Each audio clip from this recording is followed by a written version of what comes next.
자, 이번에는요, 어떻게 생각하십니까? 순서를 진행해 보겠습니다. 패널 분들의 깊은 판단을 들어봅니다. 보시죠.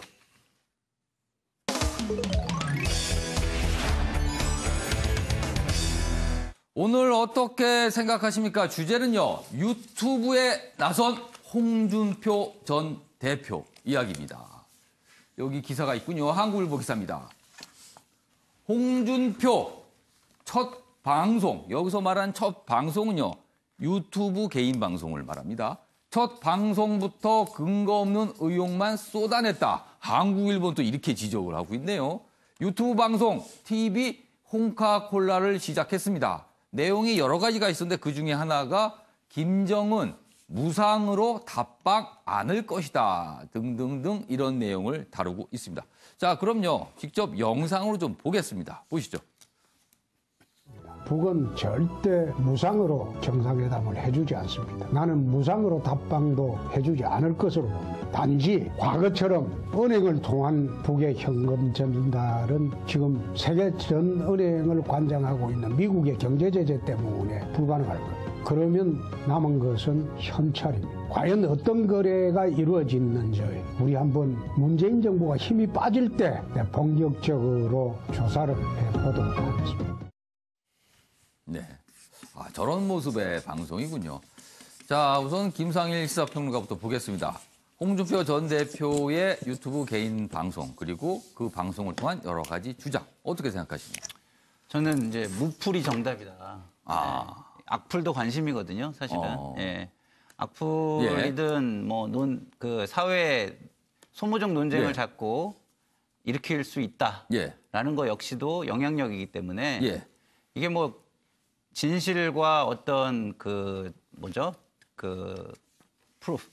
증거에 기반한 그것들이 아니지 않습니까? 그런 가짜 뉴스를 내놔도 이렇게 사회에서 막 얘기를 해주고 자기에 대해서 자기를 중심에 놓고 이게 이제 중독이 좀 되신 것 같아요. 제가 볼 때는. 예. 그러면 그런 분들은 무풀이 그 최고의 약이고 정답이다 이런 생각입니다. 알겠습니다.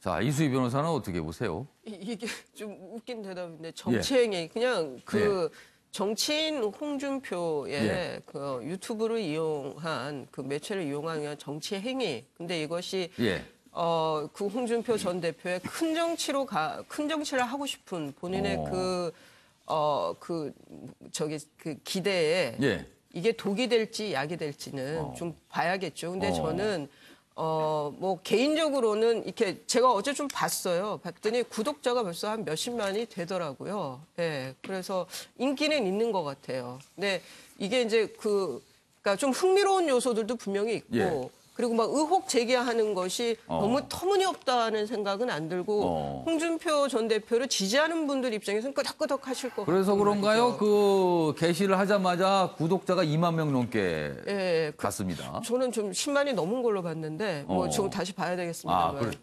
계속 올라가 있는 추세로 봤습니다. 그래서 계속 이제 그런 거는 또 좀 마케팅적인 것도 있고 여러 가지가 합해진 것 같습니다. 근데 그게 독일지 약일지는 더 봐야겠죠. 정치 행위다. 자, 이번에는 김초열 교수께서는 어떻게 생각하십니까? 예, 지금 제가 투준표 이렇게 이제 얘기를 했는데 이제 트럼프 이제 그 트윗 정치하지 않습니까? 이제 그런 부분을 이제 우리 홍준표 전 대표께서는 이제 이 유튜브 정치로 시작을 하신 건데. 이제 그런 의미도 있고 또 이제 주로 내용이 다 트집이에요. 그러니까 이제 그래서 그런 의미에서 트럼프 따라하고 트집 잡고 그래서 이제 저 투준표. 이게 정치 예능화 현상, 이게 우리나라만의 현상은 아닙니다. 그러니까 이게 정치를 하나 이제 상품으로 만들고. 근데 뭐 상품으로 해서 인기를 끌고 뭐 국민들이 듣고 싶어하는 이야기들 해주시고 이런 건 좋은데 그 과정에서 무슨 문제가 생기냐면 이게 정치라는 게 갈등을 조정해줘야 되는데. 갈등을 이제 조장하는 거죠. 그래서 이제 이게 이제 그 정치가 결국은 위기를 갖고 오게 하고 이게 이제 민주주의도 위기를 가져오는 현상이라고 지금 전 세계적으로 공통적으로 지적하는 사항입니다. 그래서 이게 지금 뭐 저 홍준표 전 대표를 포함해 갖고 이제 한국의 정치인들이 자꾸 유튜브나 뭐 트윗이나 이런 저 SNS 이용해 가지고 뭘 자기 노출증도 아니고 자기 노출하려고 정치하는 게 아닌데 이 부분은 좀 짚어봐야 할 문제가 있고요. 그리고 이제 뭐 빨간 저 조끼에다가 나비 넥타이 매시고 잘 어울리시고 보니까는 이제 이게 진짜 정치를 하실 건지 예능인으로 나가실 건지 이제 그런 부분이 있는데 북한 문제 가지고 지금 저렇게 할 문제가 아닙니다. 그러니까 어느 나라도 예. 외교 문제와 관련해 가지고 예. 저런 사유와 숙고와 수기 없이 저렇게 지르면 안 되는 거거든요. 그러니까 이 문제는 이거 국익과 관련되어 있는 문제고 생명 안전과 관련되어 있는 문제고 더 진중하셔야 돼요. 그래서 그런 좀 국민들에게 뭐 보수 유권자들 대상으로 한 문제가 아니라 민주주의가 잘 되고 정치가 잘 되려면 생각할 시간을 주셔야 돼요. 근데 자꾸 저렇게 이제 그 선동하는 저런 정치 예능 이런 현상에 해서 그러면 이제 저 본인에게도 그렇고요. 이게 이제 정치 발전에도 그렇고 국가 발전에도 그렇고 국민의 생명 안전 부분에 있어서 바람직한 문제가 저 모습이 아닙니다. 지금 저 행위가. 알겠습니다. 정우갑 의원님, 홍준표 대표의 저런 개인 방송 그리고 여러 가지 이제 주장이거든요. 한국당에 도움이 될까요? 저는 큰 도움이 안 된다고 봅니다. 홍준표 전 대표는 지난 대선 후보까지 했죠. 그러니까 수백만 이상의 지지를 받았는데 사실은 홍준표 전 대표는 과거에 그 촌철살인 팩트를 기반으로 한 그 한마디를 내뱉는 그 상당히 그 예리한 부분이 있었는데 최근 뭐 지금 언급들을 보면은 그 같은 점이 좀 많이 좀 희석화된 게 아닌가 그런 생각이 듭니다. 그러니까 홍 전 대표한테 기대하는 것은 예를 들면 보수층에 좀 도움이 되기 위해서라도 보수의 가치를 좀 재정립하고 또 기존에 있던 어떤 외연을 좀 더 확대하는 방안, 뭐 중도층을 끌어줄 수 있는 방안, 그 오랜 정치를 하신 분 아닙니까? 그 같은 점을 사실은 많은 분들이 기대를 하고 있을 겁니다. 그러니까 지금 뭐 트위터를 뭐 시작한지 아니면 저 방송을 시작한지 뭐 2만이냐 20만이냐 그게 중요한 것이 아니고 대선 후보 때는 이미 수백만 명 이상이 지지를 했지 않습니까? 그러니까 그 이상의 뭔가 지지를 얻어야지만 새롭게 정치하는 의미가 되는 것이고 또 보수당 입장에서 도움이 되는 것이지 몇십만 정도야 항상 뭐 함께 할 수 있는 그런 능력을 갖고 있는 분이잖아요. 그러니까 좀 더 좀 새롭게 전향적인 그런 어떤 정치 행위를 했으면 하는 바람입니다. 매우 빠른 속도로 구독자가 늘고 있다고 하는데 과연 그 구독자분들은 각각 어떤 평가를 하시면서 구독 결정을 했는지 그 부분은 좀 더 기다려봐야 될 것 같습니다. 자, 이번엔 다른 기사로 좀 넘어가 보죠. 여기 있습니다. 경향신문입니다. 갈등 해소 위해 양잿물 마시는 경제정책이다. 이렇게 비판을 하는 내용들이 있군요. 여권 주최 심포지엄에서 정부 정책을 신랄히 비판하는 목소리가 나왔다고 합니다. 이런 말도 있었군요. 제2의 패족이 올 수도 있다. 이런 경고까지 나왔다고 합니다. 내용을 좀 더 보죠. 여기 있습니다. 정부 그리고 더불어민주당과 관련된 여러 가지 경제 정책을 논하는 자리였습니다. 현 정부가 선한 의지를 가진 의사인지는 모르겠지만 능력 없는 의사다. 이런 비판이 있었고요. 또 있습니다. 지금 정신 안 차리면 제2의 패족이 오고 민심은 싸늘히 식어갈 것이다. 이런 지적이 있었다고 하네요. 김사일 평론가. 네. 이런 지적 어떻게 보십니까? 참 아픕니다. 예. 네.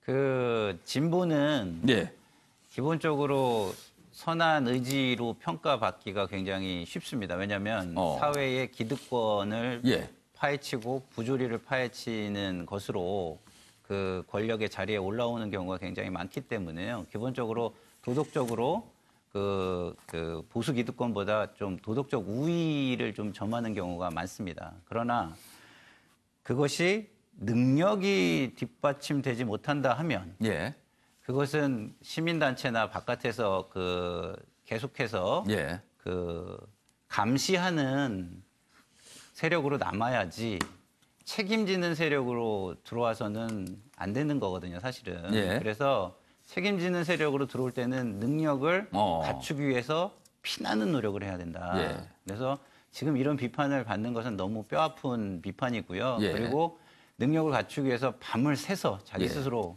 피나는 노력을 해서 능력을 인정받아야 하겠다. 이런 생각입니다. 뼈아픈 비판, 능력 발휘를 좀 해야 될 때다. 이런 지적을 해주셨습니다. 자, 이번에는요, 두 개의 신문 기사를 비교해 보겠습니다. 주제는 사법농단 의혹 판사들에 대한 징계입니다. 주제는 같아도 내용은 다르다. 신문 대 신문 보시죠.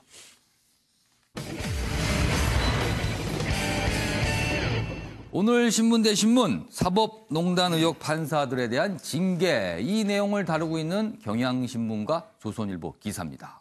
먼저 경향신문, 솜방맘이 징계한 법원 자정기회 걷어찼다, 이렇게 돼 있고요. 조선일보는요, 무혐의만 5명이 나왔다, 대법원장이 무리한 요구다, 이렇게 돼 있습니다. 차례씩 하나씩 기사를 짚어보도록 하죠. 먼저 경향신문입니다. 사법농단 법관들의 이런 징계 내리려고 6개월 장고했나? 제목이 굉장히 비판적입니다. 대법원 징계위 회부 13명 중 8명만 정직, 감봉, 견책. 5명은 빠진 겁니다. 여기 뭐 이름이 나와 있고요. 정직 6개월, 2명은 불문, 3명은 무혐의. 법관 독립성 훼손 심각한데도 큰 문제 안 된다 인정한 셈이다. 법원이 자정기회 걷어찼다. 국회가 이제는 탄핵 소추, 이 판사들에 대한 탄핵 소추 절차에 돌입해야 된다. 이런 주장을 인용해서 싣고 있습니다. 자, 그럼 조선일보는 어떻게 이 내용을 다뤘을까요? 보시죠. 무혐의 받은 5명, 이미 문제 판사로 여론의 낙인이다. 이렇게 돼 있습니다. 법원 행정처 판사 징계 이렇게 돼 있고요. 내용은 위에서 시키는 업무 했는데 품위 손상으로 징계, 이례적이다. 그리고요, 대법원장이 무리한 요구했다. 이런 지적도 나온다고 합니다. 기사 내용 좀 더 자세히 보겠습니다. 여기 있군요. 결과적으로 김명수 대법원장이 이들에게 잘못에 비해 과한 임시 처분을 내렸다는 뜻이 된다. 재판 배제 조치가 이미 먼저 있었거든요. 자, 그리고요, 이런 비판도 나오고 있군요. 이런 식으로 징계하면 앞으로 정권이나 대법원장이 바뀔 때마다 품위 손상 징계가 가능해 남아날 행정처 판사들이 없을 것이다. 이렇게 또 비판하고 있군요. 2개의 기사, 경향신문과 조선일보를 비교해 봤는데요. 패널 네 분께서는 과연 어떻게 생각하시는지 모르겠습니다. 한 분씩 의견 들어보겠습니다. 먼저 정운갑 해설위원님. 그동안 이제 국민들의 원성이 재판 거래라는 부분이잖아요. 법관에 대해서 또 사찰한 문건이 드러났고 이 부분에 대해서 도대체 있을 수 있는 일이냐. 대한민국이 민주주의 국가인데 마지막 보루인 대법원에서 어떤 재판 관련해서 거래가 있었다는 것에 대해서 분노가 컸죠. 그러니까 그 부분에 대해서 만약에 모든 것이 사실이고 그에 대해 인정을 한다면 그에 대한 책임은 분명히 물어야 되는 것이죠. 그러니까 많은 국민들이 그동안에 뭐 검찰에서 어쨌든 간에 여러 영장을 청구해도 계속 기각이 되면서 도대체 자정에 대한 노력 의지가 있는 것이냐. 그렇기 때문에 이제 국회에서 법관에 대한 탄핵적 절차 논의까지 진행되고 있는 거 아닙니까?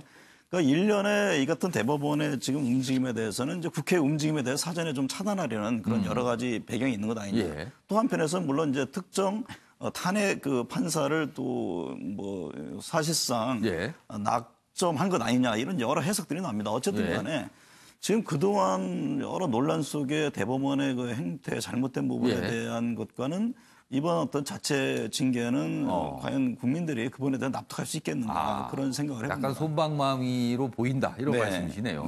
알겠습니다. 김철 교수께서는 2개의 기사 어떻게 좀 평가하십니까? 이제 하여간 지금 경향신문에 이제 논조 솜방망이 처벌 아니었느냐. 근데 이제 사실 뭐 더 중요한 것은 징계가 이제 더 세게 내려졌어야 했다라든지 이제 뭐 탄핵 소추의 이제 절차를 돌입해야 된다라는 등 이런 이제 이 문제보다 사실은 더 이제 근본적인 문제가 있는데 이게 지금 이 조선일보 기사에서 보면 위에서 시키는 업무했는데 왜 이래요? 뭐 이런 거지 않습니까? 그런 내용이 들어 있습니다. 국회의원도 그렇고 법관도 그렇고 다 독립적인 사법 이 헌법 기구인 겁니다. 한 사람들이. 헌법에 규정이 돼 있는 직책들입니다. 위에서 시키는 일 하면 안 되는 분들이에요, 이분들은. 법관의 양심과 시대적인 상식과 이 부분들의 기초에서 판단을 하셔야 되는 분이에요.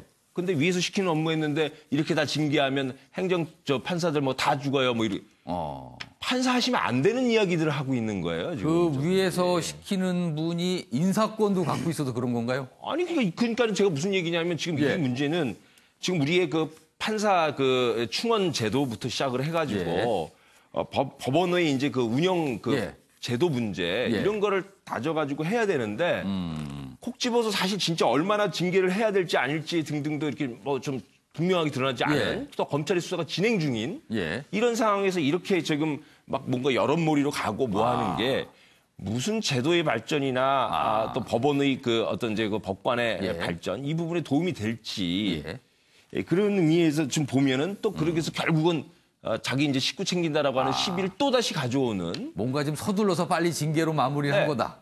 이런 설명이시네요. 지금 아주 근본적으로 지금 우리 사회 이게 정치권 뭐 저 문제문이 아니고요. 지금 이제 그 사법부 또 뭐 저기 저 행정부도 그렇습니다만 이 엘리트들을 어떻게 충원하고 뭐 할 것인가에 대해서 아주 사실 그렇게 그걸 가지고 논해야 되는 건데요. 그러니까 뭐 이거 괜히 뭐 누구 몇 명 저 정직 몇 명 해버리고선 사법개혁했다고 또 이제 이런 얘기 나올까봐 참 걱정스럽습니다. 알겠습니다. 이수희 변호사는 두 개의 신문 중 어느 쪽에 좀 더 공감을 하십니까? 저는 양쪽 다 좀 공감하기가 어려운데. 양쪽 다 공감이 안 간다. 이것 때문에 이제 경향신문에서 탄핵 소추에 돌입을 해야 된다.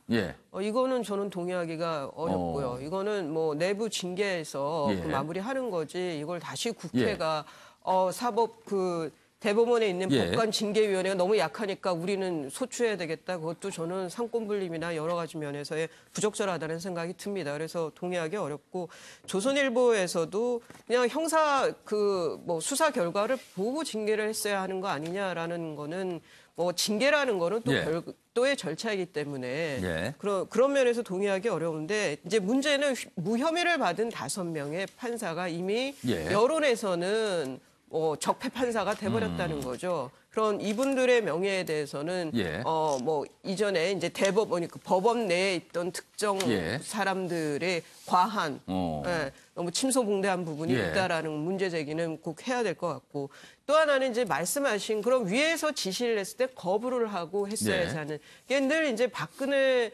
전 정권에서 이제 그 탄핵 정국 때 나왔던 얘기죠. 비겁한 거. 노라고 말해야 될 때 노라고 말을 못하는 이 비겁함이 이게 형사처벌감이냐 징계감이냐 뭐 여기에 대해서는 계속 공무원 사회에서의 그 자문이 계속돼야 된다고 생각이 듭니다. 김상일 평론가는 두 개의 신문 기사 어떻게 보셨습니까?